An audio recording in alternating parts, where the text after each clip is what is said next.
잊어버린 영혼 그런 시로도 있는 것이 현실입니다. 바로 이제 이러한 시점에서 우리 전국의 교수들이 거리를 맞을 수밖에 없었습니다. 이 문제를 적확하게 짚어야 되겠다.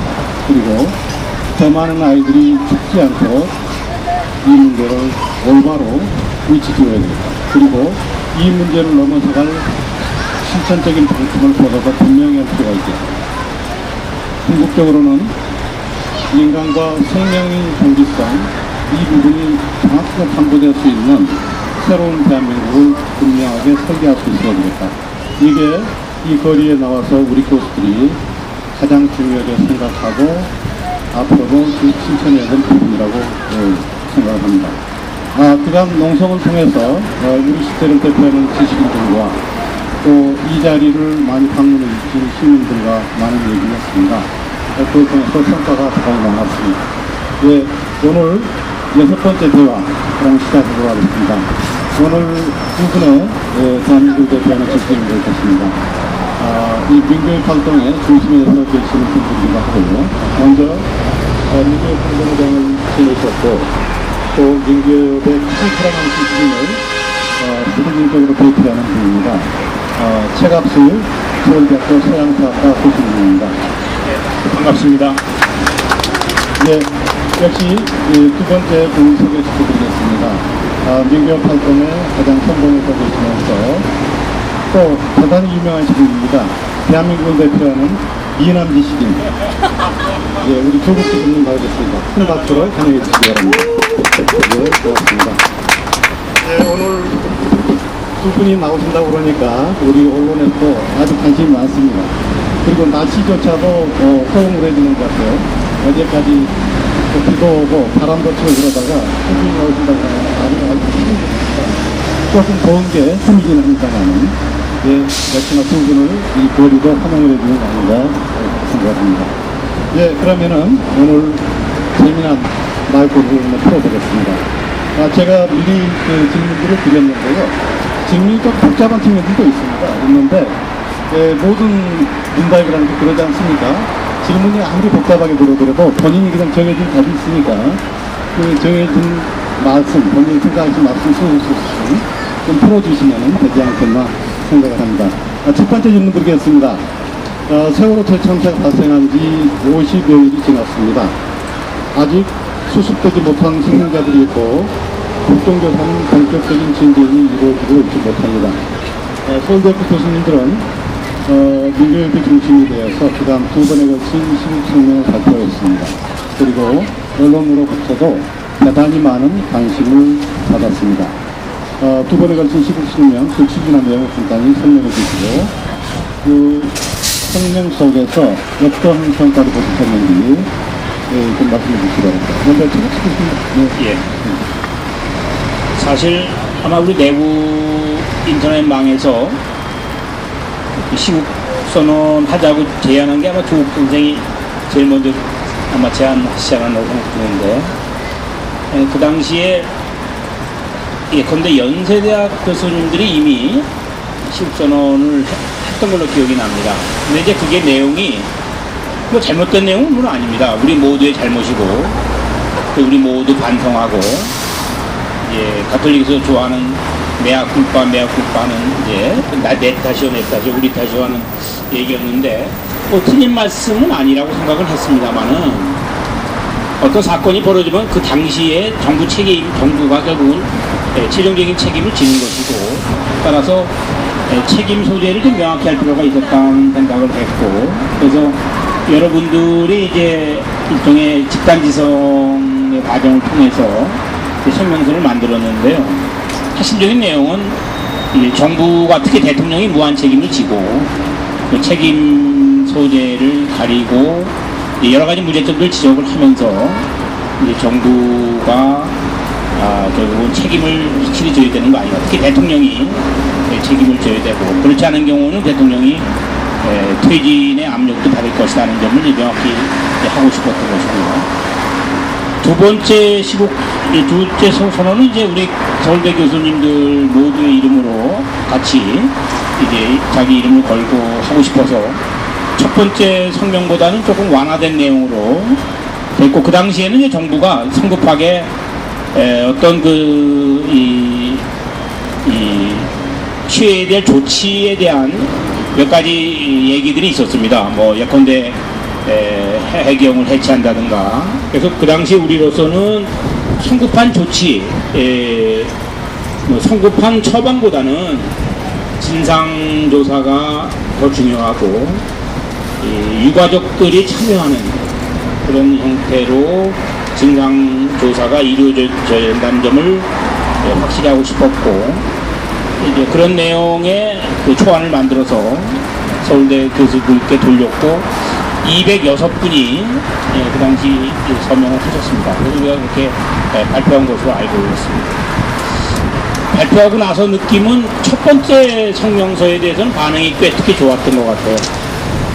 그것은 왜냐하면 세월호 참사와 관련된 짚어야 될 모든 문제들 다 짚었다고 생각이 됐고, 그것이 어느 정도 그 세월호 참사와 관련해서 우리 사회의 의제 설정에 역할을 하지 않았나 그런 생각을 하게 됩니다.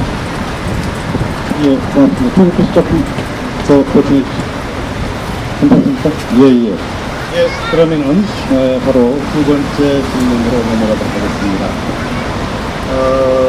지금 앞에서 말씀드린 부분하고 연결된다고 하셨습니다. 앞에서 서울대학에서 문제의 본질을 규명하기 위해서 그렇게 나왔습니다.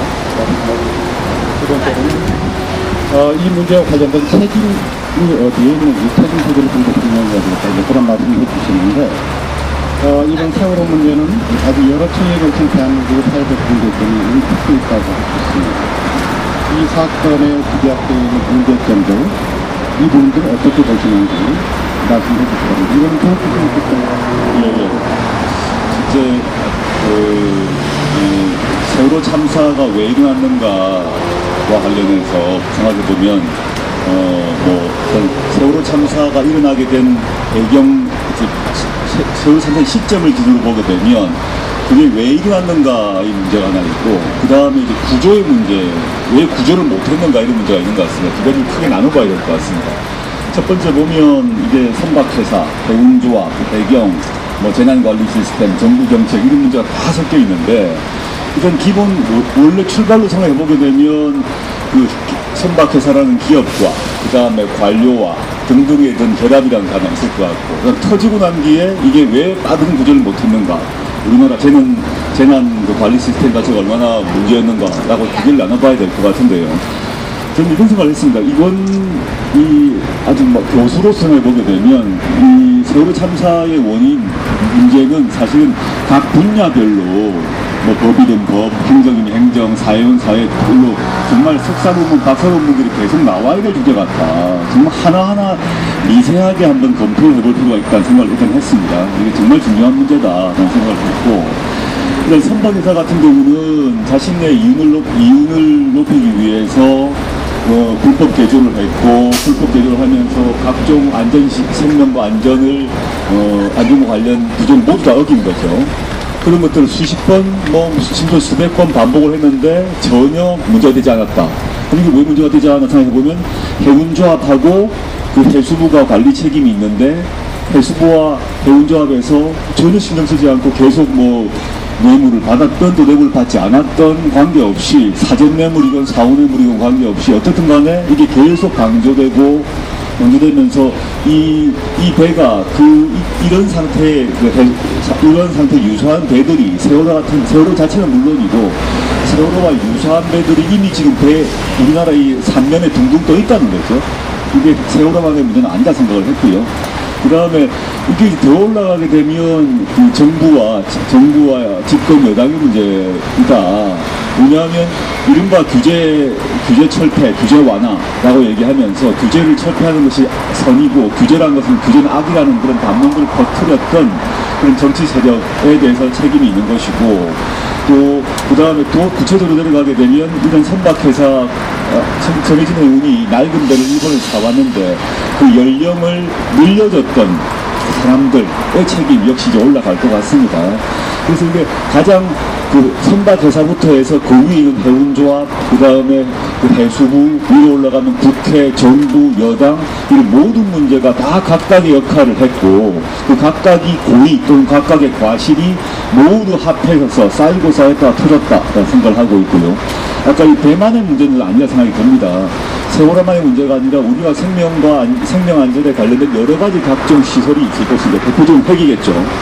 돌이 원전이 있는데, 이 역시 지난번에 불량 부품을 사용한 것이 확인됐단 말입니다. 확인되었음에도 불구하고 여러 가지 이유로 지금 계속 재가동을 하고 있습니다.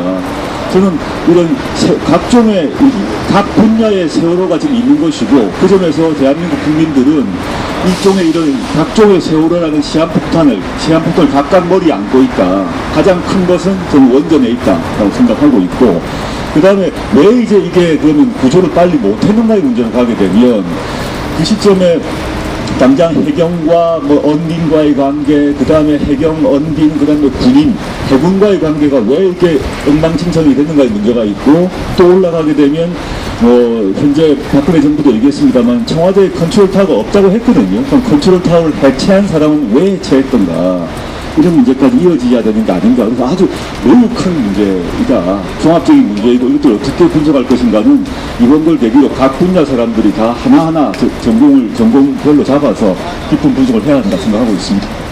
네, 그렇습니다. 저는 짚어지지 않고 보이지 않는 것, 역사의 저 아래 부분에 깔려 있는 것, 중요하다고 생각하는데요. 그러니까 이제 우리가 이 근대 사회, 근대 국가를 만들면서 이제 다른 나라와 비교해 보면 우린 사실 굉장히 오랫동안 민주화 투쟁을 하고, 그래서 이제 혁명적 과정은 경험을 했습니다만 한 번도 기존의 정치 세력을 청산하는 경험을 못 가졌습니다. 그러니까 구한말에서 일제로부터 해방, 특히 이제 재헌헌법 만들어지고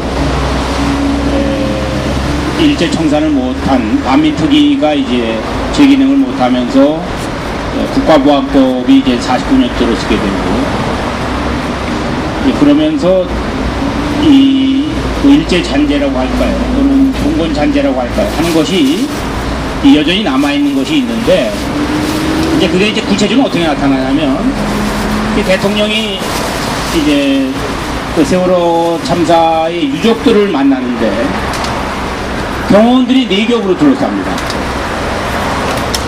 세상의 민주국가라고 하는 곳에서 그야말로 민원을 이제 위해서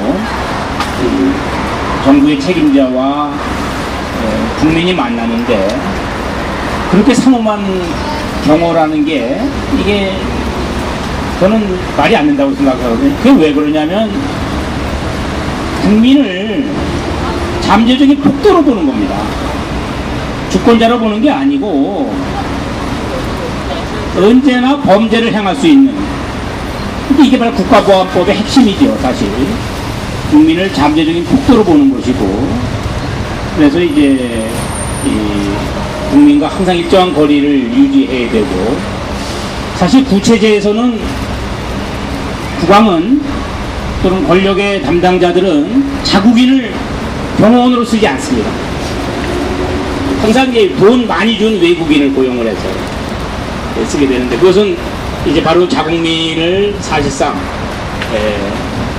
은연중 잠재적인 적도로 보는, 폭도로 보는 이런 사고방식이 깔려 있는 것인데, 저는 근데 그런 것이 근본적으로 깔려 있고, 우리 민주화가 여전히 굉장히 형식적인 수준에서 진행된 것이 아닌가. 뭐 신자유주의 문제도 중요합니다만은 역시 뭐니 해도 우리가 이 재헌헌법의 정치인으로도 아직 돌아가지 못한, 차단돼 있는, 우리의 전망이 차단돼 있고 우리의 민주적 어떤 이 경험이 아직도 우리 삶의 근본적인 부분을 바꿔내지 못한 이런 것이 이 세월호 참사의 혹시 근원적인 요인으로 자리 잡고 있는 거 아닌가, 그런 생각을 하게 됩니다. 예, 조국 교수 3가지 부분을 말씀드리겠습니다. 첫 번째는 어떻게 이 문제가 발생한 첫 번째 소리가 문제였고요. 두 번째는 구체적인 대응과 세 번째는 이익 관련된 정치적인 책임의 문제, 정치적인 분쟁의 문제, 이렇게 말씀해 주셨고, 제가 지금 거기 사진 걸음으로 나가지고, 역시나 역사가 나가 있습니다. 대한민국 사회가 한 번도 폭력을 경험해보지 못했고, 그래서 청산해야도 청산하지 못한 우리 역사의 제약을 갖고, 바로 그 위에서 대한민국의 민주주의의 타약성, 이런 부분들을 말씀해 주셨습니다. 자, 이제는 조금 더 한번 문제를 좀 더 구체화시켜서 들어가도록 하겠습니다. 세월호의 문제, 방금 전에 다 말씀을 해주셨지만 몇 가지 아주 구체적인 문제들로 요약이 됩니다. 가장 크게는 대한민국의 국가가 적어도 90년대부터 지금까지 소위 신자유주의 결정을 앞두고 왔다. 두 번째는 그 위에서 다름 아니라 자본한테 지나치게 많은 이윤축의 자유, 공간이 주어졌다. 그래서 자본의 탐욕은 일방적으로 키워졌다. 그리고 세 번째로 그 탐욕에 어느덧 공공성을 수리해야 될 관료들, 공무원들이 담합해버리고 타락하는 거죠. 그래서 공무원들이 이제는 국가의 공복으로서 자기 기능을 수행하지 못하게 되었습니다. 그리고 거기에서 더 나아가서 보면은 이 규제 완화라든지 뭐 이런 시스템들이 단지 정부에만 머무는 것이 아니라 사회 일반에까지 전반적으로 방방이 퍼지게 됩니다. 그럼에 따라서 이 사회 속에서 살아가는 사람도 알게 모르게 책임을 안 져도 되는 것 같아요. 소위 도덕적 태의 문제, 모럴적인 문제가 발생됩니다. 그래서 국가적인 전략부터 시작해서 일반 시민의 삶에 이르기까지 굉장히 다층적인 문제들을 연쇄적으로 발생을 시켰고, 바로 이런 부분들이 이번에 세월호 문제에 있었고, 직면적으로, 폭발적으로 드러난 것이 아닌가 하는 그런 생각을 해볼 수 있습니다. 결과적으로는 뭐냐? 이 결과는 대한민국이 인간 생명을 정시하는 사회 시스템으로 바꿔졌어요. 사람을 본질로서 대접하는 사회가 아니라 사람을 대단히 일방적으로 수단으로 보게 되는 그런 사회로 보여주는 것이죠. 이런 문제들이 있는 것 같습니다. 그래서 이런 다차원적인 문제가 있는데 그중에서 선생님들마다 가장 중요하다고 판단하는 부분들이 조금 다를 것 같아요. 일단 두 분의 지식인들께서 이 문제에 대해서 어떻게 판단하시는지 간단하게 좀 말씀해 주실 수 있겠습니다. 예, 조국 교수님.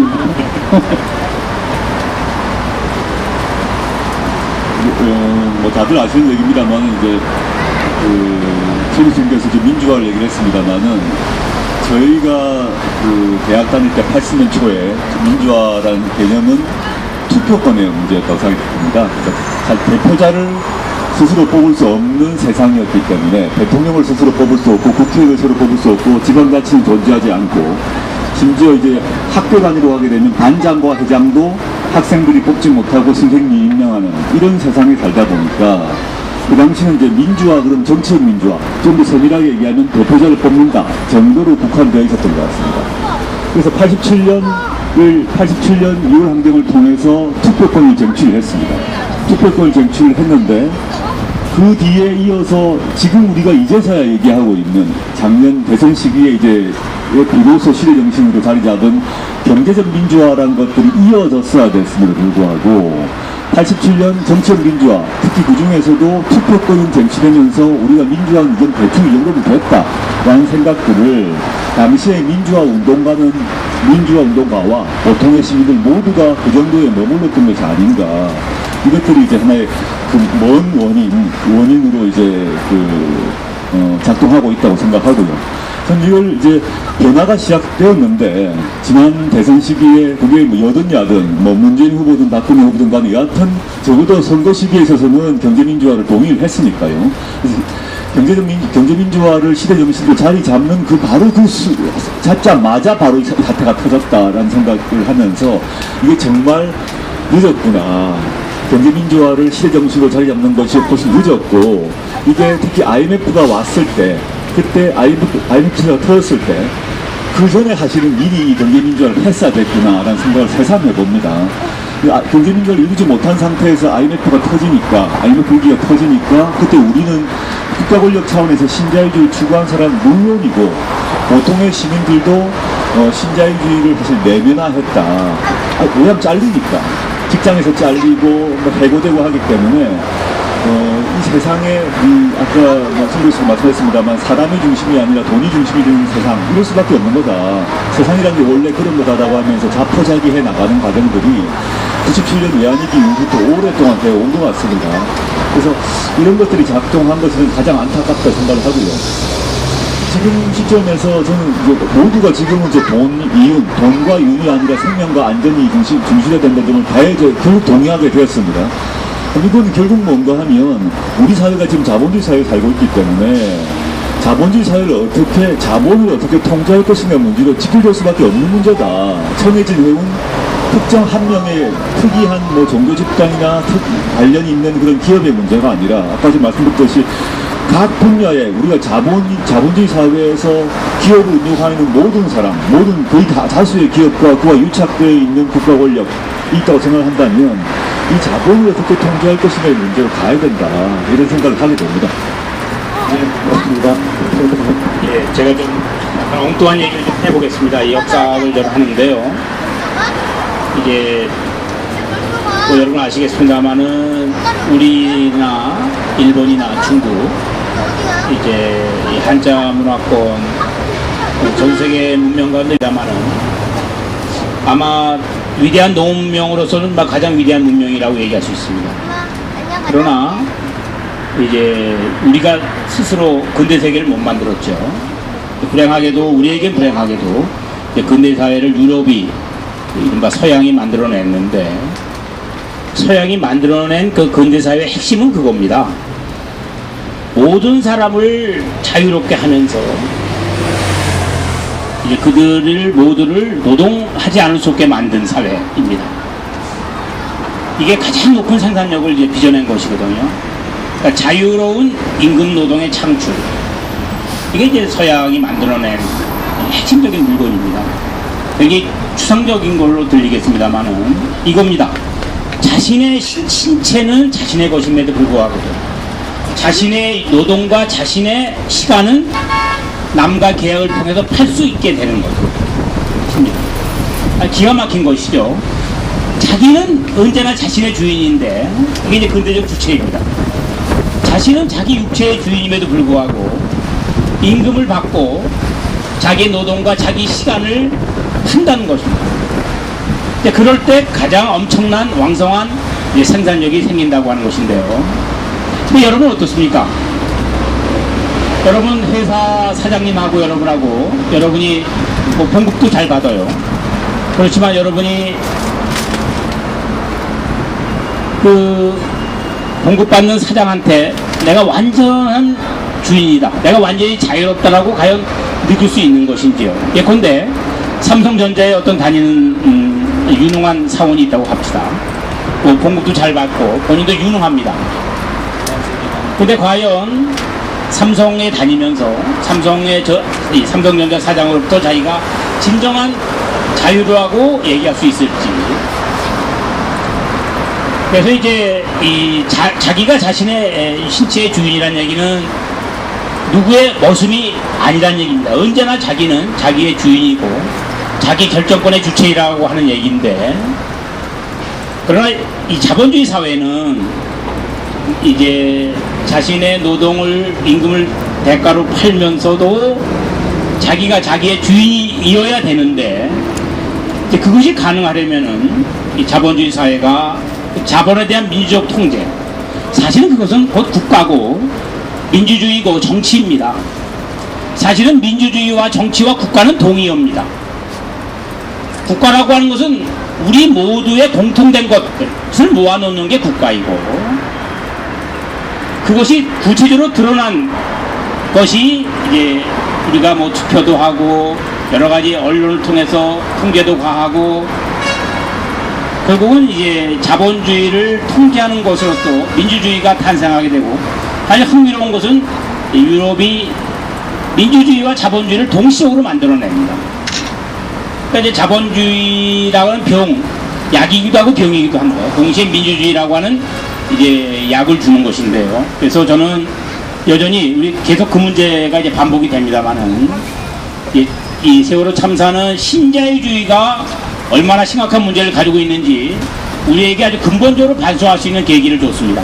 그동안 신자유주의가 문제가 그렇게 많다라고 우리가 주장해 왔지만 사실 시민들 많은 분들이 그렇게까지 생각을 안 하셨던 것 같아요, 그동안.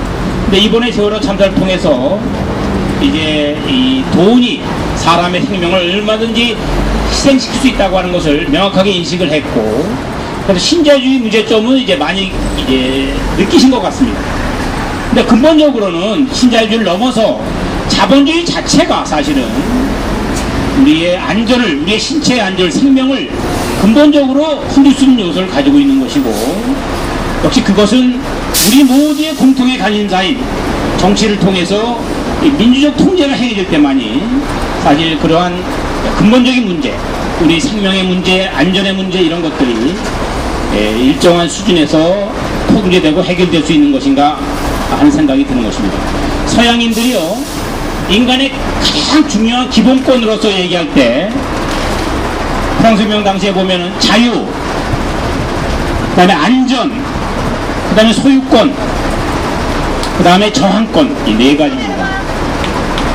안전이 들어간다는 사실을 염두에 두셔야 됩니다. 안전이 처음부터 끝까지 안전. 사실은 국가든 정부든 바로 내 생명을 지키기 위해서 있는 것입니다. 내 생명. 그 생명을 지키는 연장으로서 자유가 있는 것이고 소유권이 있는 것이고 저항권이 있는 것이라고 생각이 되는 것입니다. 하나만 더 추가하자면 이제 아까 이제 정치 문제 말씀하셨습니다만은 그 아까 KFC에서 재헌헌법 얘기를 했는데 우리 지금 재헌헌법이 정신으로 돌아가지 못하고 있다는 생각을 사실 해봅니다.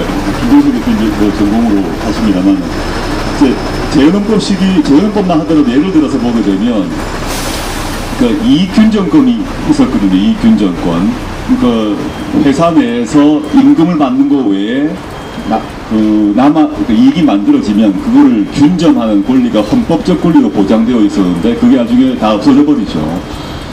그게 이제 저는 이런 문제가 사실 우리가 지금 미래의 문제 이전에 과거 1948년 시점에 우리의 조상들이 선취했던 그런 1948년 헌법 정도로도 지금 못 가고 있다는 생각을 하고요.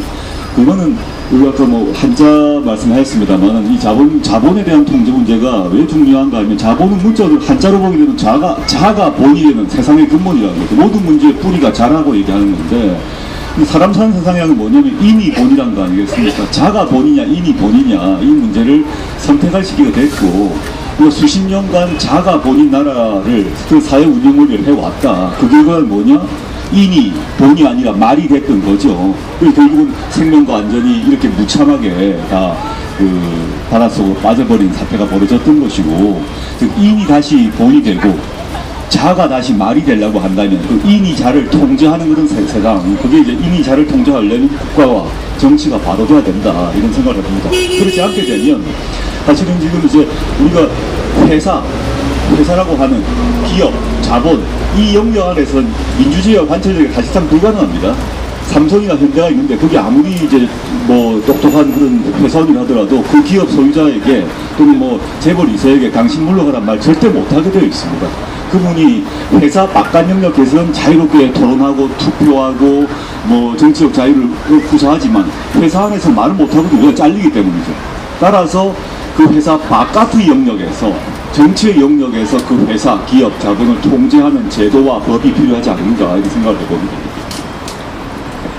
예, 좀 넘어가도 되겠죠? 예, 두 분 굉장히 중요한 말씀을 주셨습니다. 핵심적인 부분은 우리 민주주의의 관계, 형식적 민주주의 관계, 정치적 민주주의, 실질적 민주주의가 드디어 필요하다는 것을 자유로운 대상, 특히나 자본을 어떻게 통제할 것인가. 자본을 어떻게 통제할 것인가. 그래서 자본에 대한 민주적 통제라는 걸 중심으로 해서 국가의 문제, 민주주의 문제, 정치 문제를 선정을 했을 때 비로소 올바른 방향이 보일 거다. 그런 말씀을 드립니다. 자, 그럼 이제 조금 더 실천적인 문제로 넘어가 보도록 하겠습니다. 이 문제는 어떤 종합적인 해법과 연관되어 있는데요. 먼저 최갑 선생님께 질문 드리겠습니다.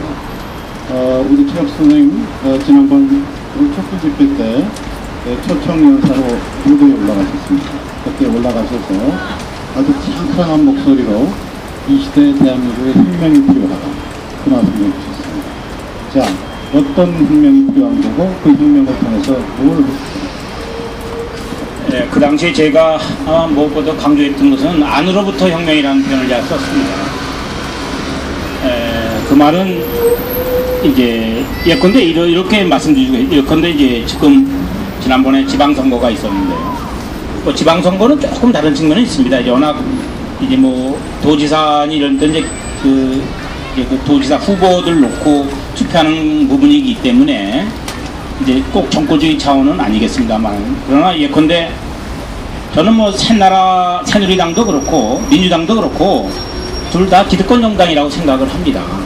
사실 우리 국민들이 이제 제가 아까 말씀드린 그 안으로부터의 혁명, 바꿔 말하면 자기 결정권의 주체로 새롭게 태어나는 것인데, 그렇다면은 새누리당하고 민주당을 찍을 사람은 20% 안 된다고 봅니다. 그 정당들은 자본주의 기득권 세력에 투항한 세력입니다. 그 민주당은 뭐 호남의 새누리당이고요. 뭐 두 개를 똑같이 보는 건 너무 심하다고 볼 수는 있어요. 뭐 새누리당은 한 90%가 엉터리고 민주당은 한 80%가 엉터리인데, 근데 사실은 많은 노인네 분들이 이제 특히 이제 박근혜 대통령을 지지를 하고 있지 않습니까? 그분들 중에 정말 계급적 이익에 의해서 박근혜 대통령을 찍는 분들이 있을 수 있어요. 저는 그거 이해합니다. 잘 사니까. 그럼 그 재산을 지켜주는데 박근혜 정권이 도움이 됩니다. 근데 사실 대부분의 노인네들에게서는요, 박근혜라고 하는 분 복지 공약 지키지 않지 않습니까? 사실 20만 원이라도 보편복지 하셔야 되잖아요, 박 대통령. 그러면은 그 박 대통령을 지원을 하등의 이유가 없습니다. 그분들의 가지고 있는 진짜 이익이, 아까 제가 말씀드린 그 안전이, 생명이 보장받으려면은 박근혜 대통령 찍어서는 안 될 수도 있습니다. 대부분이 그런 분들입니다. 저 같은 사람도 안 찍는데, 민주당도 안 찍는데, 대부분 우리나라 국민들 찍어서 이득될 분들이 아닙니다. 그런데 여전히 찍고 있어요. 제가 이제 그 안으로부터 혁명을 말씀드린 건 뭐냐면, 진짜 내 이익이 뭔가, 우리 국민들이 정말 내 아들이 살아야 될 이 세계, 내 손자가 살아야 될 미래에 누가 대통령이 되는가, 누가 정권을 잡는 게 도움이 되는가, 길게 보셔야죠.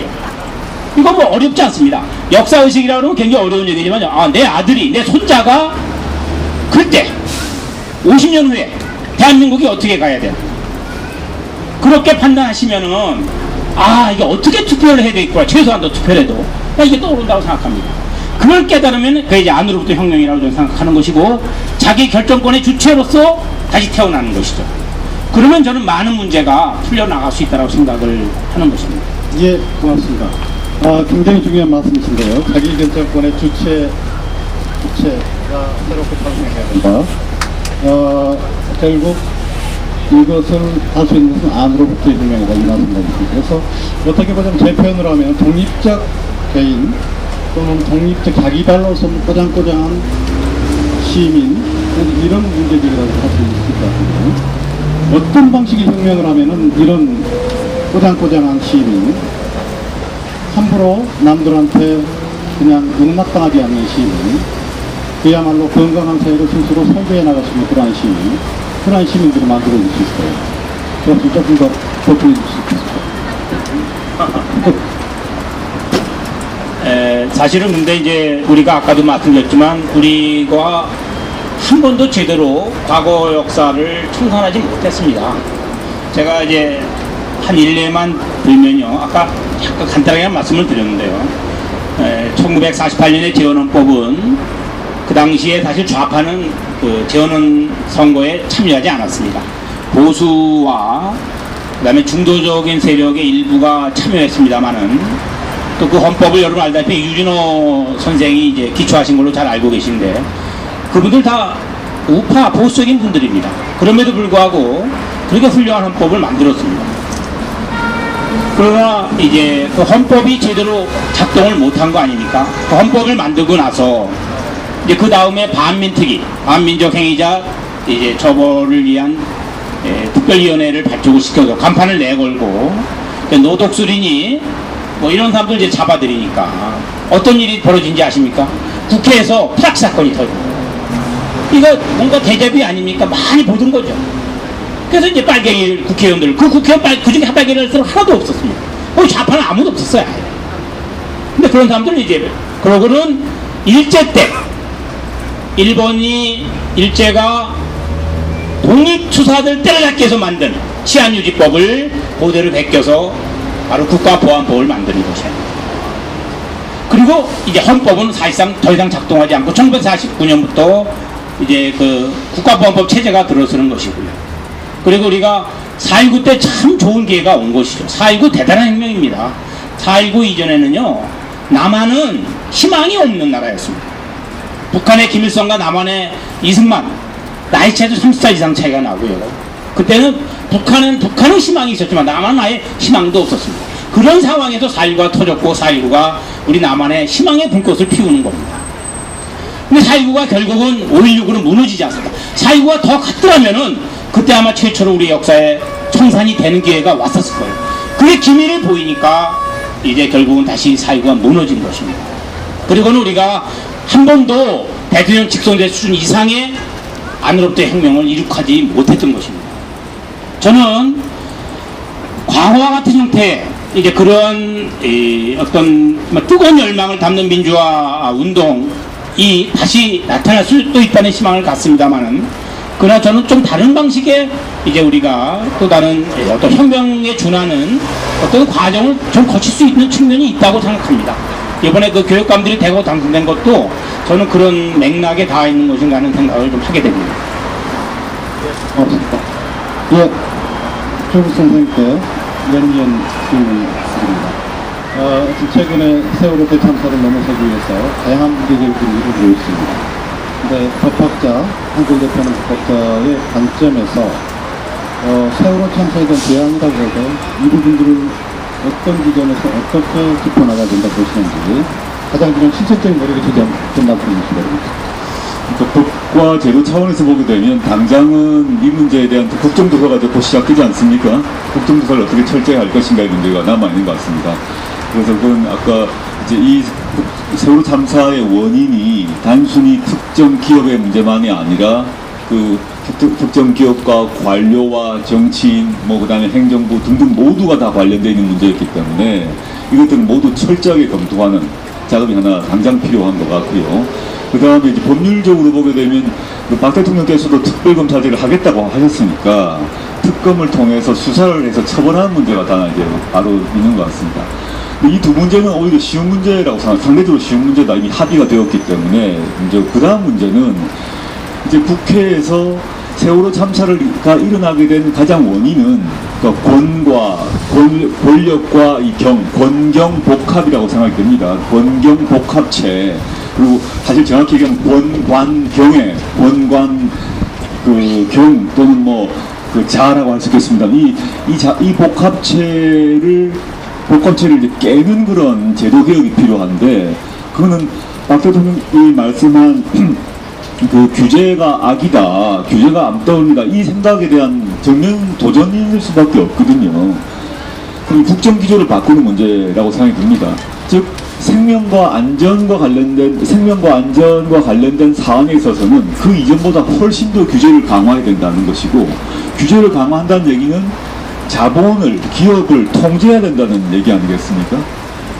이렇게 특히 생명과 안전과 관련된 각종 기업이든 영업이든 뭐에 관련해든 법을 대폭 강화하는 문제, 규제를 강화하는 법안을 통과하고 그걸 어기게 되면 제재가 강화되는, 그 다음에 이제 이런 법과 제도를 만든 문제와 함께 동시에 필요한 거는 그 법과 제도를 만드는 시간이 걸립니다.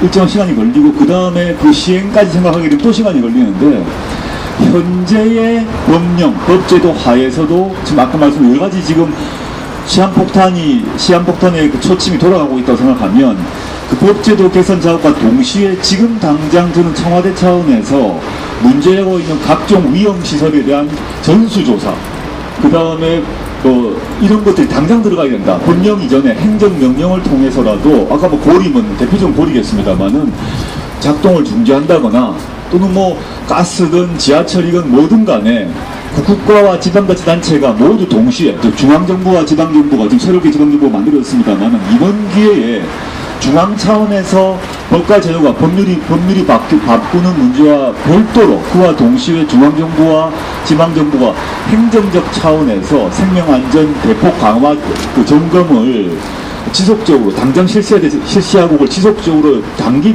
뭐 1년이 1년, 분기는 분기 단위로 점검하고 그것들을 공무원 차원에서는 인사국가에 반영하고 그 다음에 그 여러 가지 방식으로 이것들이 항상적으로 이루어질 수 있는 그런 체제를 빨리 만들어야 된다 생각하고 있습니다. 예, 고맙습니다. 제도개혁의 차원, 그리고 한 가지는 제도개혁은 아니라고 하기에는 당장의 위험시설에 대한 좀 철저한 조사가 필요하겠다. 거기에 대한 대응 방침 필요하다. 이 말입니다. 네, 제가 지금 조금 예, 제가 하나만 더 보충하겠습니다. 지금 저기 보니까 잊지 않겠습니다라고 되어 있는데요. 예, 사람의 기억은 오래 안 갑니다. 기억 신뢰할 수 없고요. 잊지 않으려면 모든 걸 기록으로 남겨야 됩니다. 이제 우리가 여전히 우리가 주인이 아니라고 하는 것이요. 한국 현대사 하는 분들 사료 뒤지러 미국으로 갑니다. 한국 현대사를 하는 분들이 사료가 한국에 없어요. 그럼 우리가 지난 50년간 우리나라가 우리의 주인이 아니라는 얘기입니다. 미국이 사실상 한반도의 주인이었다는 얘기입니다. 일제사 당연히 일본으로 가는 거고요. 바꿔 말하면은 이런 거 모든 거 기록에 남겨야 됩니다. 12.12 사태 여러분 잘 알겠습니다만 기록이 없지 않습니까? 전두환 감옥 가뒀습니다만은 그거 그 당시에 합참 의장 공간에 수의 경병이 그 출입하는 차 기록한 거 그거 하나 근거뿐이 없었습니다. 마침 최근에 그래서요 이 세월호 참사와 관련해서 구술학회에서 지금 모든 걸 다 남기겠다고 합니다. 기록으로 이 영상 요새는 이제 매체가 워낙 좋으니까 그래서 이제 우리가 사실은 우리 스스로의 주인이 되는 방식이에요. 우리나라가 근대적 주체가 돼야 되고 우리가 또 근대적 주체가 될 수 있는 것은 정말 잊지 않아야 되는데 이건 제도적으로 기록을 유지할 수 있는 시스템을 갖춰야 됩니다. 뭐 제가 자꾸 이제 혁명 얘기해서 저거 합니다만은 프랑스혁명이 터지자마자 제일 먼저 한 것이 우리가 하는 일을 모두가 알게 하리라. 그래서 국회의원 가운데 2명을 문서고 책임자로 임명을 합니다. 이게 혁명의회가 제일 먼저 취한 조치입니다. 저는 마찬가지로 이번 회가 국무회의가 우리나라 중요한 회의들은 다 속기록이 작성이 되고 그것이 다 모든 사람이 열람할 수 있게끔 이렇게 만들어져야 합니다. 이것이 되면은 이미 민주주의가 작동하는 겁니다. 예, 고맙습니다. 계속 달려가시죠. 예, 지금 세월호 대참사는 이번에 육사 지방선거로 좀 반영이 됐는데 현 정부 책임론 이거 대단히 많이 제기될 수밖에 없는 이슈입니다.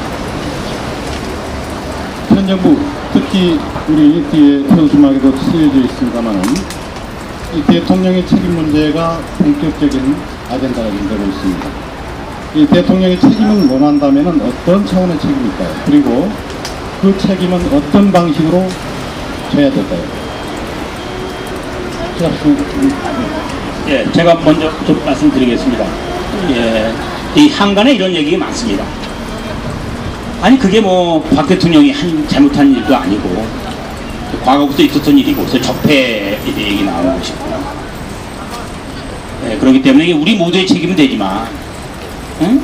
하필 이 정권이 저희들 책임이 그렇게 많지 않다 이렇게 이제 생각하는 분들이 있습니다.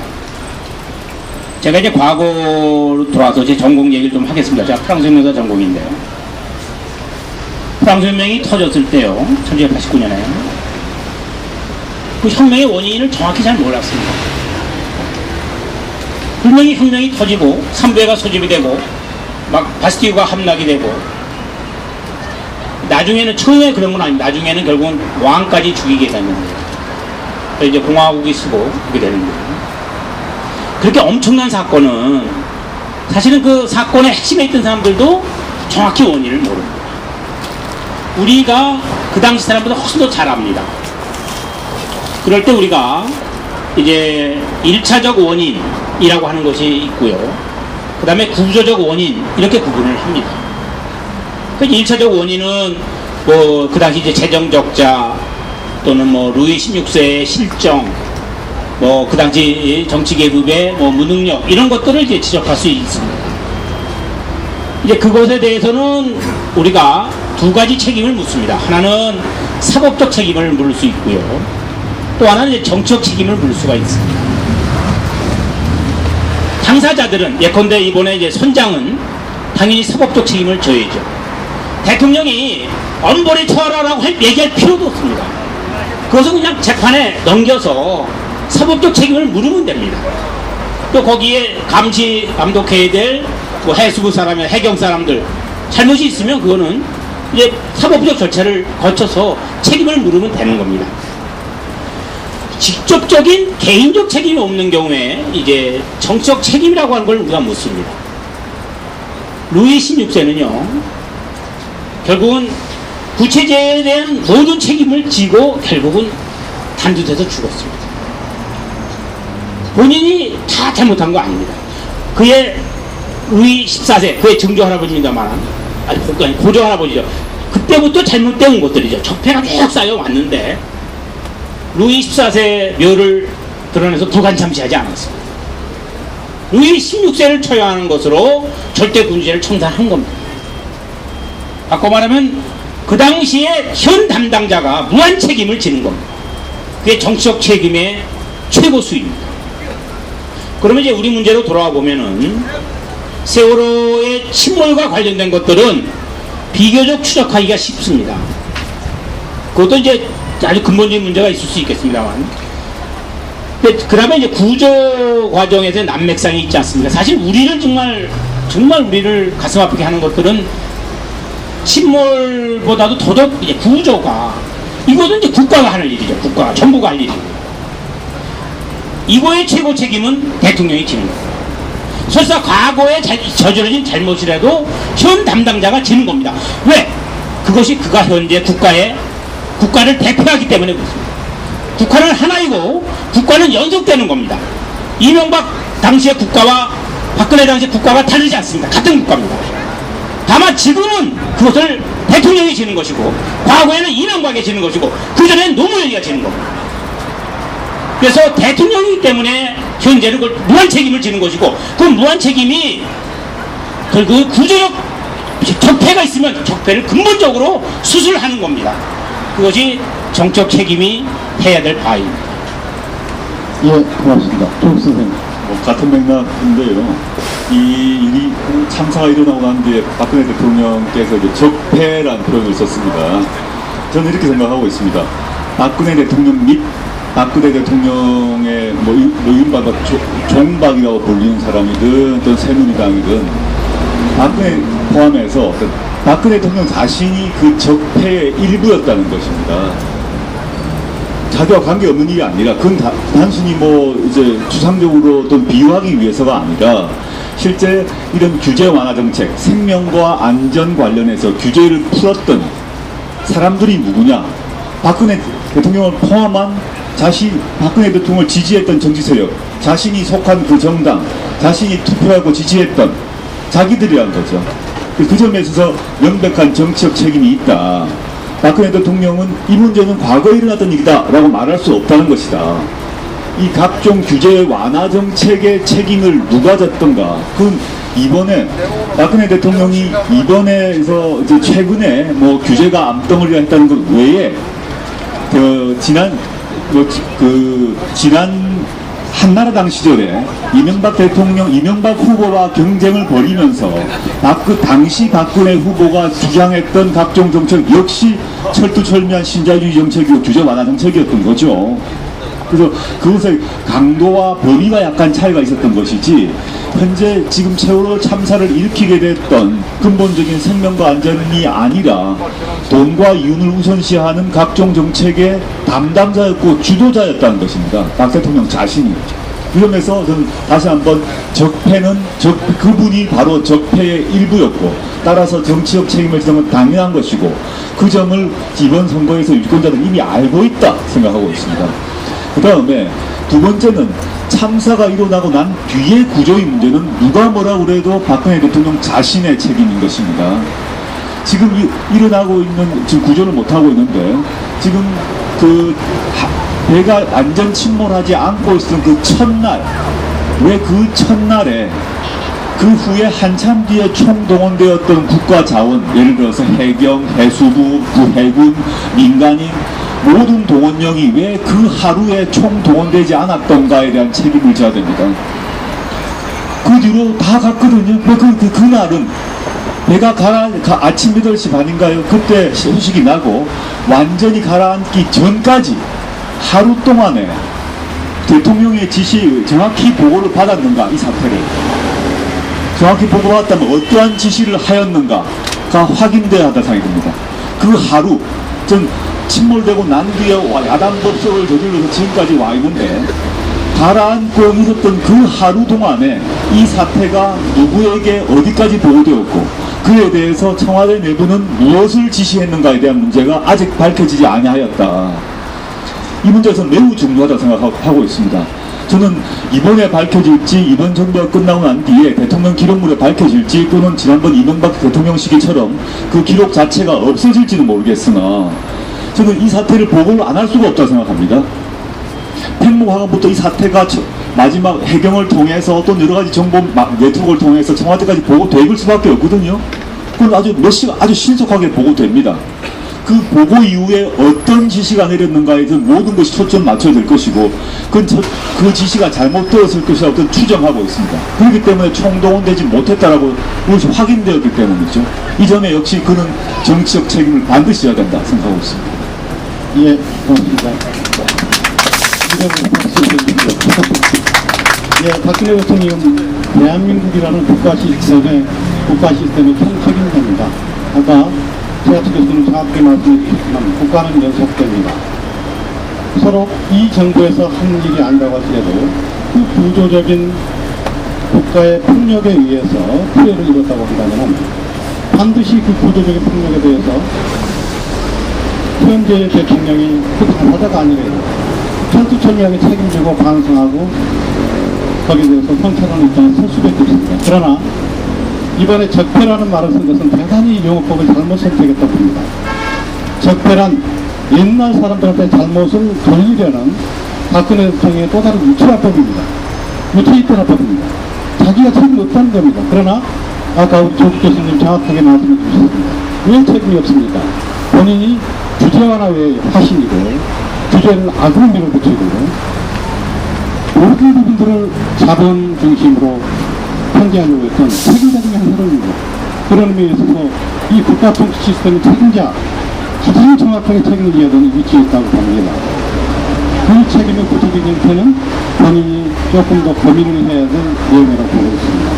예, 시간이 그렇게 많지 않으니까 조금 더 달려가도록 하겠습니다. 정치 책임의 문제하고 관련해서요, 이 자리에 앉아있다 보면은 문제제기가 많습니다. 왜 박근혜 대통령만 가지고 그렇게 하느냐? 도대체 규제화나 신자유주의는 박근혜 대통령이 시작했느냐? 바로 이 문제에 있습니다. 역사적으로 이 문제에 거슬러 갈 필요가 있습니다. 박근혜 대통령 국가 정치 시스템의 책임자니까 궁극적으로 자기 책임져야 됩니다. 그러나 이 이전의 역사 과정과 결부되어 있는 현재 정치 세력이 있습니다. 김대중 정부, 노무현 정부, 소위 신자유주의 정책과 관련해서 얘기를 하면 절대 자유스러울 수가 없습니다. 그 세력의 연장에 있는 분들이 지금 새정치에 나옵니다. 자, 이분들 정치적 책임으로부터 자유로울 수 있다고 보는데 어떻게 판단하시는지요? 그렇습니다. 예, 새정치민주연합 특히 이제 저는 개인적으로는 다른 분들은 어떻게 보실지 모르겠 노무현 대통령 뭐 훌륭하신 분입니다만은 참 노동 문제에 대해서는 굉장히 강박하셨어요. 그 점에서는 뭐 새누리당의 누구 못지않게 아주 강경했습니다. 그것이 이른바 이제 과거 민주당 새정치연합의 한계고, 그런 점에서 이제 제가 아까 말씀드렸듯이 새누리당하고 새정치연합이 이제 맞닿아 있는 것입니다. 그러니까 이제 이번 지방선거에서도요, 뭐 지역주의에 입각해 있다면야 뭐 엄청나게 갈리겠죠. 뭐 영남과 호남이. 그러나 아까 제가 자본주의에 대한 민주적 통제, 자본에 대한 민주적 통제라고 하는 시각, 신자유주의에 대한 비판적인 시각에서 보자면은 사실 두 여당 야당 사이에 큰 차이가 없습니다. 과거에 이제 선거를 하면은 10년 전에는 제가 느낌에는 우리나라의 진보 세력이 한 15% 정도가 있었습니다. 언제나. 그 진보 세력을 지지하는 유권자들이 최소한 15%가 있었습니다. 저는 잘만 만들어 갔으면은 저는 3분의 1 정도의 정립체제를 만들 수 있다는 생각을, 희망을 과거에 품은 적이 있었습니다. 그분들 표가 이제 갈 데가 없는 거죠. 이게 이제 굉장히 가슴 아픈 겁니다. 근데 그것이 그나마 이제 최근에 특히 경기도의 그 김상근 교육감의 효과라고 생각이 되는데요. 아, 진보라고 불리우는 사람들이 교육감을 하면은 뭐 변화가 좀 있구나. 이거를 이제 국민들이 아시는 겁니다.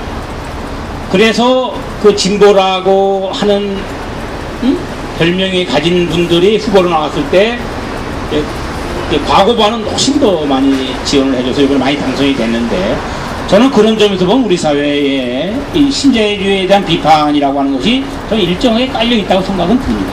근데 그것을 이제 정치 세력에서 받아낼 수 있는, 정치적 차원에서 받아낼 수 있는 세력이 지금 오히려 10년 전에 비하면 훨씬 아주 험악한 지역에 와 있는 것인데요. 다만 이제 새정치연합에 대해서 바라고 싶은 것은 본인들도 현재의 세월호 참사의 책임의 일부를 명확히 자각해야 되고, 바로 그 연장선상에서 이제 국정조사가 벌어질 때, 아까 우리 조국 교수께서 지적하셨는데, 그 참사가 벌어진 그 침몰되는 그날, 특히 초동에 1시간 40분 충분히 다 구조할 수 있었거든요. 살아있는 친구들이요. 근데 그게 안 된 거거든요. 이 부분은 정말 철저히 규명하고, 그것만이 그들이 가지고 있는 책임에 대해 책임의 일단을 그래도 보상할 수 있는, 면할 수 있는 길이 아닌가 하는 생각을 하게 됩니다. 네, 교수님. 최 교수님 말씀에 이제 근본적으로 동의하면서 약간 다른 측면을 말씀드리고 싶습니다. 지금 김대중 대통령, 노무현 대통령이 특정한 자기 그 본인의 개인 자신의 그 정체성이건 뭐 철학이건 등등 자기 모습, 자기 긴장이 내부에 있었다고 저는 평가하고 있습니다. 예를 들자면 김대중 대통령이 70년대 대중경제론이라는 그 책을 내셨습니다. 대중경제론 시기에 김대중과 그 97년 외환위기 해결 시기의 김대중에서는 분명한 차이가 발생합니다. 노무현 대통령 같은 경우 부산, 울산, 경남 지역의 대표적인 노동인권 변호사였습니다. 3자 개인 문제를 하다가 심지어 그 선동을 한다는 이유로 구속까지 됐던 사람이었습니다. 철두철미하게 노동인권 파업 현장에 항상 있었던 사람입니다.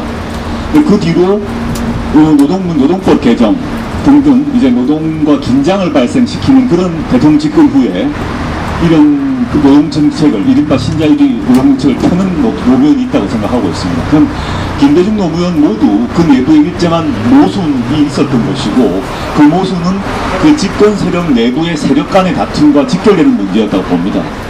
그래서 이 좀 친노동적인 이런 그 김대중, 노무현의 모습에서 그 다음에 반노동, 또 탈노동, 그런 김대중, 노무현의 모습으로 변해가는 게 있었다고 생각하고 있는데요. 저는 노무현 대통령의 마지막 유서에 거의 해당된다고 하는 퇴임 후에 그 책이 있습니다. 그걸 보게 되면 자신이 집권 시기에 했던 반노동 정책에 대한 자기 반성이 있었습니다. 퇴임 후에 그것을 이제 자신이 이제 잘못한 판단을 했구나. 특히 비정규직 문제 같은 경우는 이제 반성을 하고 있습니다. 그럼 다행히도 그런 것들이 지난 대통령 시기에, 선거 시기에 그 민주당의 강령 정강 정책들이 상당히 친노동적이 되고 또 경제민주화를 채택하게 된 그런 계기가 아니었나라고 생각하고 있고 높이 그 점에 있어서 이제 평가한다는 것입니다. 그런데 이제 문제는 현재 새정치연합이 그 새정치연합이 여러 세력이 합해져 있지 않겠습니까? 또 그 아주 다양한 분들이 계실 거라고 생각이 드는데 아까 모순된 두 개의 김대중, 두 개의 노무현이 있다면 어떤 김대중의 정신, 어떤 노무현의 정신을 살릴 것인가를 택해야 될 때가 된 것 같습니다. 제가 당사에 가보진 못했습니다만은 그 두 당대표의 뒤에 보니까, TV로 보니까 김대중 노무현 대통령의 사진이 붙어 있는 걸 보았습니다. 그분들이 계승 발전하려고 하는 것이 어떤 DJ의 정신, 어떤 노예 정신인가가 이제 알아야 될 것 같아.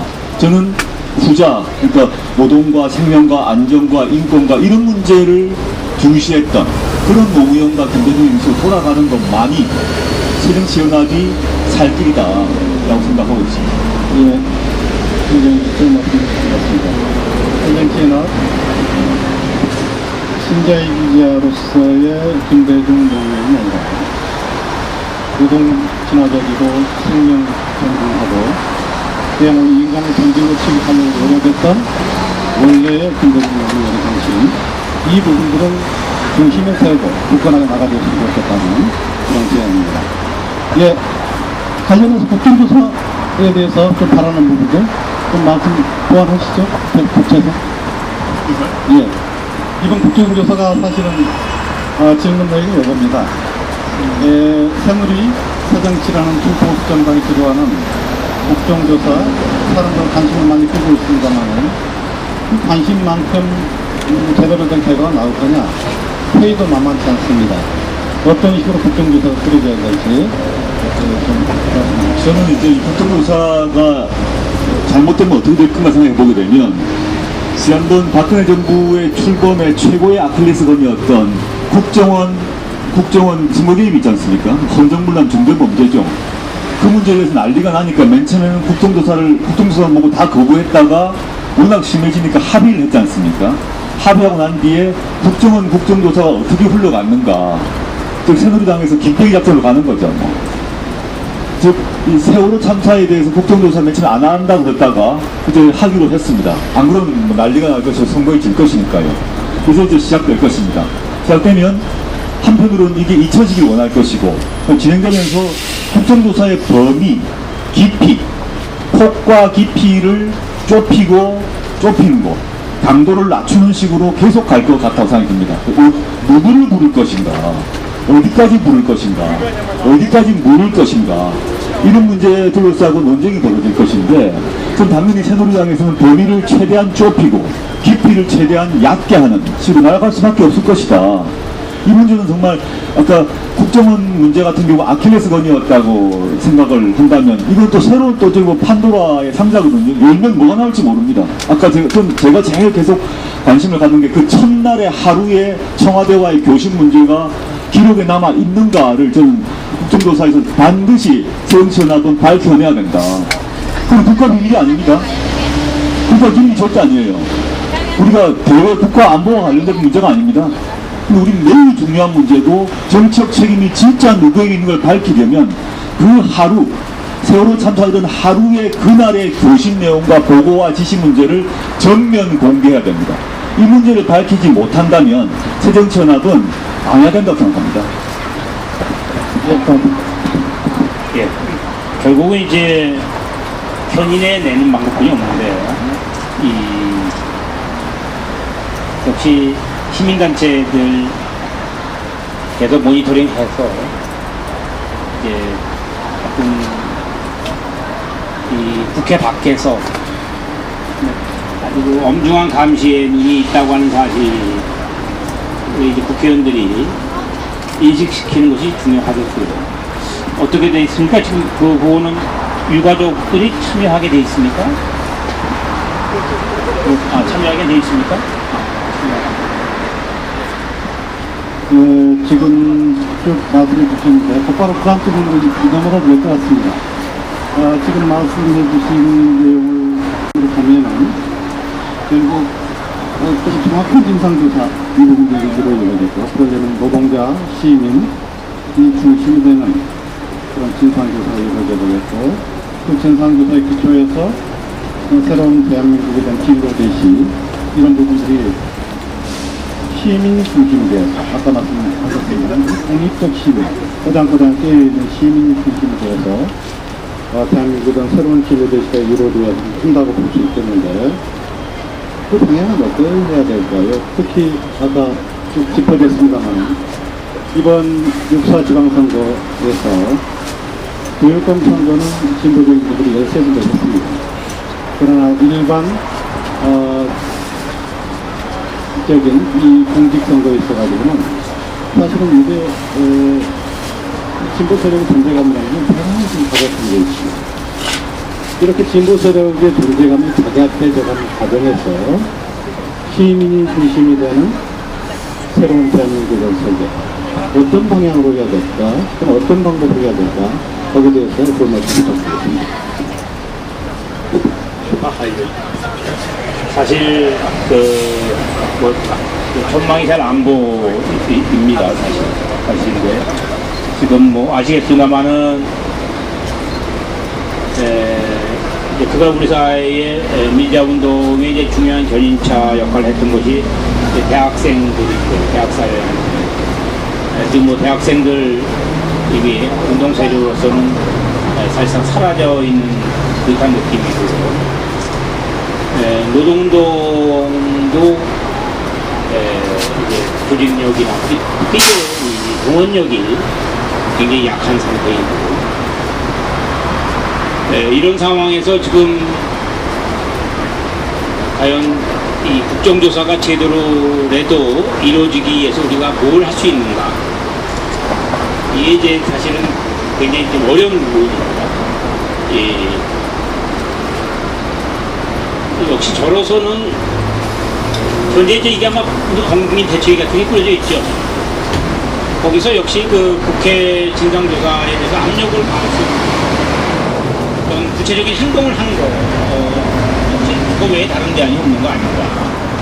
그러니까 이제 그 하는 시간에 맞춰서 이제 국회 앞에 농성을 한다든가, 이거 여름방학 때 이루어지겠죠. 그래서 어떤 그런 방안을 통해서 어떤 이 공감대를 확산시키고, 특히 문제 진상조사가 정확히 이루어지게끔 압력을 넣는 거 외에는 다른 대안이 없지 않은가, 그런 생각이 듭니다. 우선 뭐 첨언을 하자면요.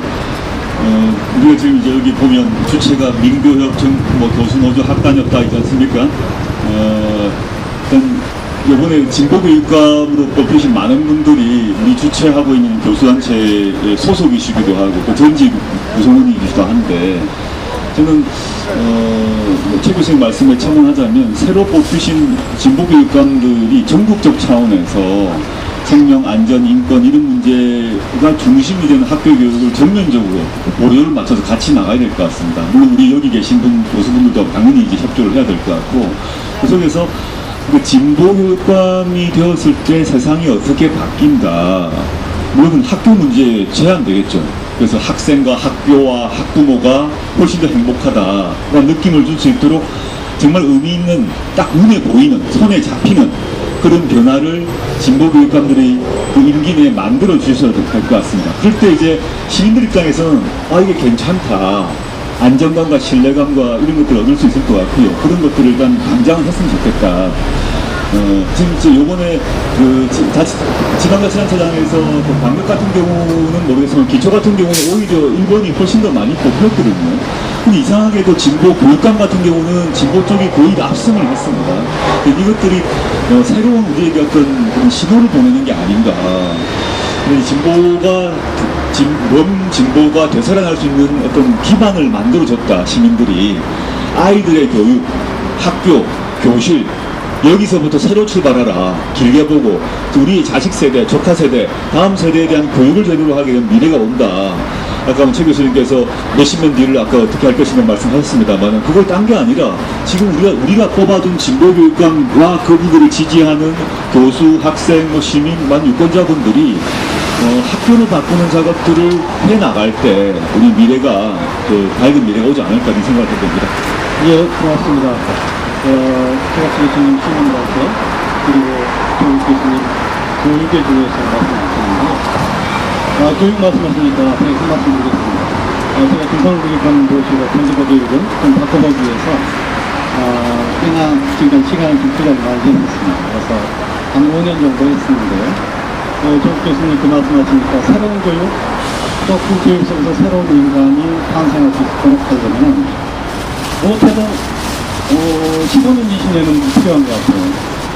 그러려고 생각하면은 지금의 진보교육감을 두고 한편으로는 이거 흔적도 남지 않습니다. 적어도 2편, 가능하다면 한 3편 정도는 보장을 해주셔야지 뭔가 좀 새로운 교육들은 디자인하고 실천할 수 있다고 생각합니다. 네, 이제 마지막 질문입니다. 최근까지도 세월호 대참사 거기서 수습이 이루어지고 합니다. 따라서 사고 수습이 가장 먼저 우선돼야 된다는 입장도 있고 또 한편으로는 이제는 좀 더 본질적인 문제를 터치해 가면서 실천적으로 지금 당장에 필요한 문제들을 더불어서 같이 풀어나가야 되는 거 아닌가 그런 문제들도 있습니다. 향후에 우리 세월호 대참사의 명확한 원인 규명과 대한민국의 대처형을 위해서 이 두 분께서 지금까지 쭉 말씀하셨지만 혹시 못 하시는 분입니까? 가장 중요하다고 강조하시는 말씀해 주시죠. 네, 부탁드립니다. 이번에 세월호 참사 과정에서 아마 저만이 아니고 여러분이 느꼈을 것입니다만은 교사분들이 굉장히 참 건강하신 분들이구나. 우리 사회의 희망을 볼 수 있는 중요한 단초 중에 하나가 바로 그 선생님들이셨습니다.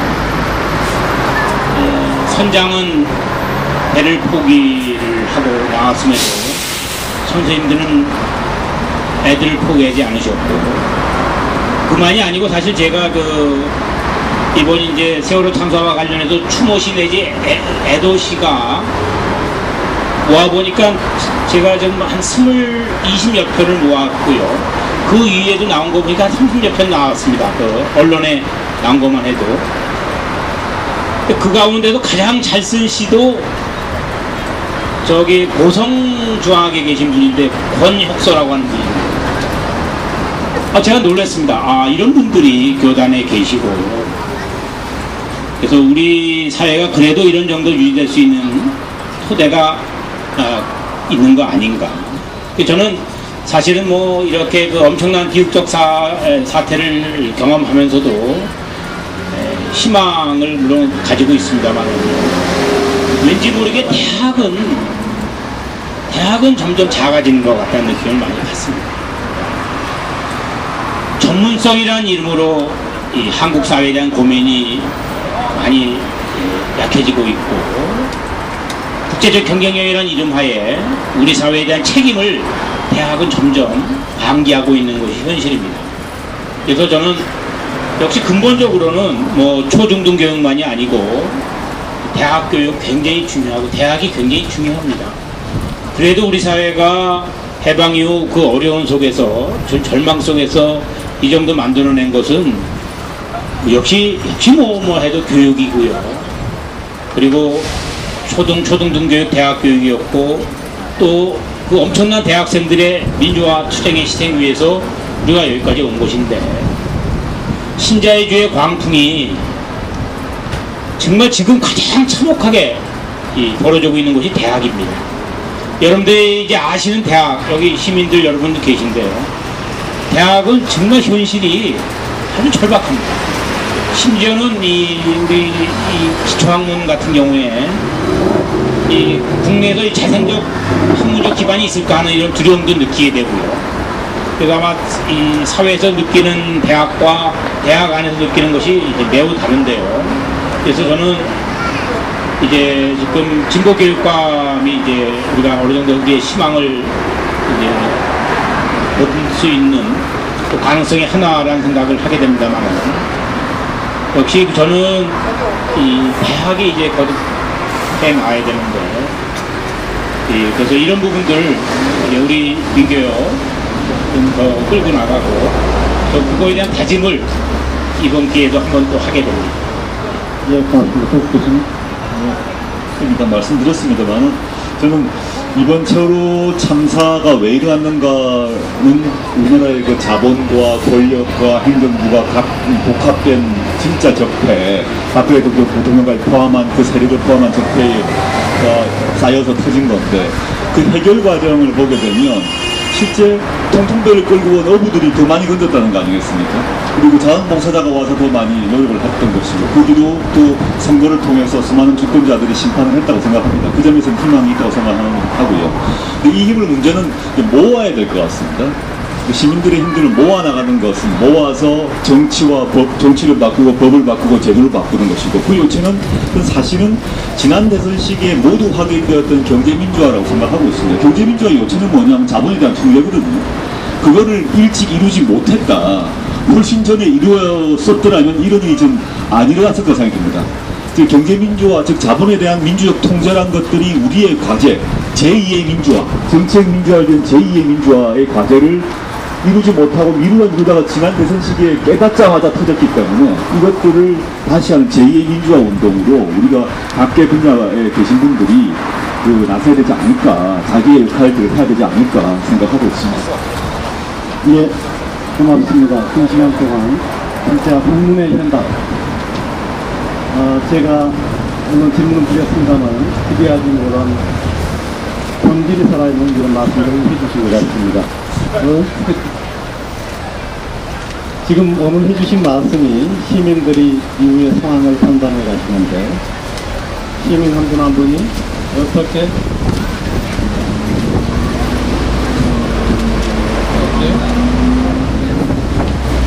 지금 요청이 왔는데 옆에 앞에 앉아 계신 시민들께서도 좀 질문을 하고 싶은 분들이 계신 것 같아요. 질문 조금 잘 되겠습니까? 네. 혹시 질문하실 분 계신가요? 마이크.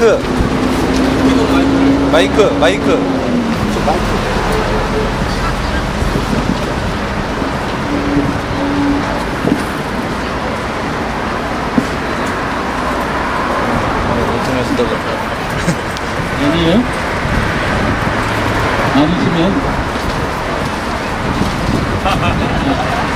예, 아니면은 아니 떨어뜨려. 머리. 예. 질문 있으세요? 저 서울 시민인데요. 잘 들었습니다. 저희가 질문하고 싶은 거는 아까 그 자본에 대한 통제를 말씀하셨는데, 어떤 자본주의라고 하는 것이 결국은 어떤 우리의 그 자본주의라는 시스템 때문에 많은 정당성을 혹은 옳다라고 하는 것을 부여하는 느낌이거든요. 그리고 그렇다면 과연 우리가 그 자본주의 시스템을 그대로 두고서 결국 우리가 무엇을 할 수 있을까라고 하는 부분.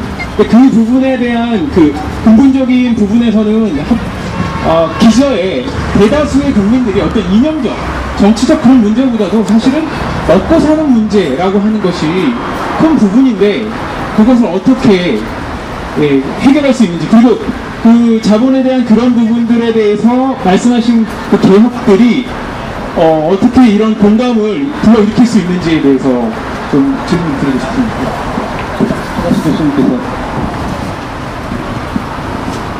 자본주의가 이제 먹고 사는 문제입니다만은 사실은 이제 우리 삶이 자본주의에서 다 통제되고 있는 건 아닙니다. 근데 이제 물론 과거에 비하면은 이제 지금은 우리가 거의 자본주의에 노출돼 있죠. 그러니까 이제 이를테면 이제 사람의 그 일상생활 물질문명이라고 하는 것이 과거에는 거의 이제 자기가 그저 뭐 쌀도 키우고 뭐 이런 소위 자가경제에 의해서 되죠. 지금은 아마 인구의 거의 대부분이 이제 임금 노동에 의해 의존해서 먹고 살 수밖에 없고, 그리고 자본주의가 우리 사회 구성원들을 이제 거의 완벽하게 이제 포섭해내고 있습니다.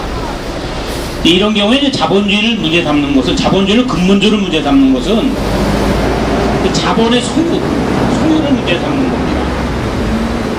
이제 그렇게 되면은 이제 그거는 이제 사회주의의 문제가 되는 것이고요. 그거는 경제를 편성하는 방식이 근본적으로 달라지는 겁니다. 왜냐하면 이를테면 기업이나 이 소유주가 바뀌는 것이니까요. 어떤 특정인으로부터 뭐 사회든 국가든 조합이든 이렇게 넘어가는 것인데 그것이 아니고 이제 자본의 소유 문제를 건드리지 않고 자본에 대한 민주적 통제가 얼마든지 가능합니다. 그러니까 예컨대 스웨덴 같은 경우는 그 자산의 불평등은 엄청나거든요. 뭐 우리보다도 더 심한 것 같아요. 스웨덴 같은 경우. 그러나 문제는 이제 그 소득에다가 이제 세금을 통해서 조절하는 것이고, 그래서 그것을 이제 실질적으로 그 소득을 그대로 인정해주면은 이제 소득의 불균형이 워낙 심하니까 국가가 많은 부분을 세금을 걷어들여서 그것을 이제 다시 복지라고 하는 형태로 되돌려줘서 국민들이 개인적인 수준에서 자기가 처분할 수 있는 가처분 소득이 될 경우에는 훨씬 더 평등하게 될 수가 있죠. 그러니까 기존 소유제는 인정하면서도 세금을 통해서 국가가 기존의 불평등 구조를 개선할 수 있는 여지가 있는 것이죠. 그렇게 되면은 이제 많은 사람이 임금에 의존하면서도 자기가 기업주 눈치 안 보고 자기 휴일에 자기가 얼마나 자기 생을 영위할 수 있고 선거할 때 자기가 개인적인 판단에 의해서 투표할 수 있고 이렇게 되는 것이죠. 그러니까 우리가 지금 오늘 여기서 얘기한 그 자본에 대한 민주적 통제는 소유권의 문제를 제기하지 않고서도 우리가 할 수 있는 부분이 굉장히 많이 있는데 지금 못하고 있다 하는 얘기. 예컨대 이런 겁니다. 구체적으로 들어가면 법인세 문제가 있습니다. 여러분들 삼성전자가 엄청난 우리나라 최고 부자입니다. 이 벌어들이는 게 10조 원이 넘지 않습니까? 그러면 이제 당연히 삼성전자가 그 물건을 팔아서 돈을 버는 것이고 삼성전자가 혼자 돈을 벌 수 있는 게 아니거든요. 남이 있기 때문에 돈을 버는 것입니다. 삼성전자의 사장들은 그 노동자들이 노동을 해주기 때문에 돈을 버는 것이고 또 삼성전자는 많은 소비자들이 있어서 이제 돈을 버는 것이죠. 또 그것 때문에 이제 삼성전자는 법인세를 내는데 우리나라 법인세 최고세율이 1970년대에는 55%였습니다. 여러분 지금 우리나라 법인세율 최고세율이 몇 프로인지 아십니까? 22%입니다. 굉장히 낮아졌어요. 뿐만 아니라 실제 근데 최고세율이 22%인데 물론 삼성전자는 워낙 그 수익이 높기 때문에 최고세율을 다 내야 됩니다. 근데 실제로 얼마 내고 있냐면 이거 실효세율인데요. 그게 지금 하면 13% 정도입니다. 왜냐하면 자꾸만 세금 감면을 해줘요. 정부가. 그러니까 이 기업한테 유리한 세제를 적용해 주는 것이죠. 그러니까 일반 월급쟁이들은 여러분 알다시피 유리지갑인데 기업은 굉장히 많은 혜택을 보고 있는 겁니다. 그래서 최고세율이 22%인데 실효세율은 13%뿐이 안 돼요. 그 불과 9%, 그러니까 엄청난 돈입니다. 그렇게 되면은 이제 복지 비용을 쓸 수가 있는 것이고 우리 사회가 훨씬 건강해질 수가 있는 것이죠. 예, 세금 문제 말씀하시면 다른 거 하나 말씀드리겠습니다. 그러니까 지금 뭐 우리가 말하는 복지국가, 뭐 스웨덴이건 독일이건 하나만 예를 들자면 벤츠가 있고 볼보 회사가 있으면 우리는 현대자동차가 있지 않습니까? 그 구조가 다른데요. 우리 식으로 얘기하자면 그 볼보나 벤츠의 이사회에 그 회사의 이사회에 의무적으로 노동조합 대표가 이사로 들어갑니다. 그게 이제 이른바 산업민주주의가 관철되는 거죠. 우리 같은 경우는 노동자는 그 의사결정에 참석을 못하지 않습니까? 즉 회사 내에서도 노동자들이 최고결정기구에 들어갈 수 있는 구조가 만들어지는 것도 하나의 통제 방안이다 생각하고 있습니다. 예. 세금 문제도 중요한데 우리가 자본주의를 하면서 그 다음에 자본주의 여러 가지 그 문제점들에 대한 제도를 방지할 수 있는 다 가지고 있어 우리나라도. 근데 그걸 실행에 옮기지 않아서 그렇습니다. 예컨대 뭐 순환출자제 우리가 금지하고 있습니다. 그러나 한두 개 업체, 대기업 누구라고 말은 안 하겠지만 한두 개 업체 때문에 순환출자제를 지금 이제 즉각 시행을 못하고 즉각 시행에 옮기지 못하고 있는 거고, 또 다른 하나는 금산분리가 우리가 분명히 금융위원회나 공정거래 다 있는데 이제는 금융위원회 거는 완전히 뭐 없어진 상태였고 공정거래위원회만 남아 있습니다. 근데 이게 이제 이거마저도 없애려고 하고 있는 것이죠. 그러니까 금산분리가 안 되는 쪽으로 지금 가고 있는 그런 방향이고, 지금 아시다시피 그다음 우리나라의 가장 큰 문제가 시장의 공정성 문제가 없는 건데 갱세미르주의가 있습니다, 지금 이제. 근데 이거 지금 불법이거든요. 근데 이런 거를 이제 감독해야 될 기구들이 이제 공정거래위원회 같은 것인데, 아시다시피 관폐화 문제가 워낙 심각하기 때문에 자기들 동료들이 가서 이제 그 직장을 잡고 그런 사람들 통해서 감시를 소홀하게 하고 이러니까 그런 것들이 제대로 된 시장이 지켜지지가 않는다는 것이죠. 그러니까 우리가 자본주의를 하더라도 제대로 된 공정한 이런 그 시장 체제를 유지하지 않기 때문에 또 그러한 법제도가 있는데도 불구하고 시행을 하지 않거나 혹은 감시를 하지 않는 이런 뭐 밀어주기 이런 문제 때문에 발생하는 거라고 보시면 되겠습니다. 예, 고맙습니다. 지금 우리가 이 대화를 시작한 지 1시간 반이 넘어버렸습니다. 굉장히 긴 시간이 흘러서 이 정도로 해서 마무리를 할까 생각합니다.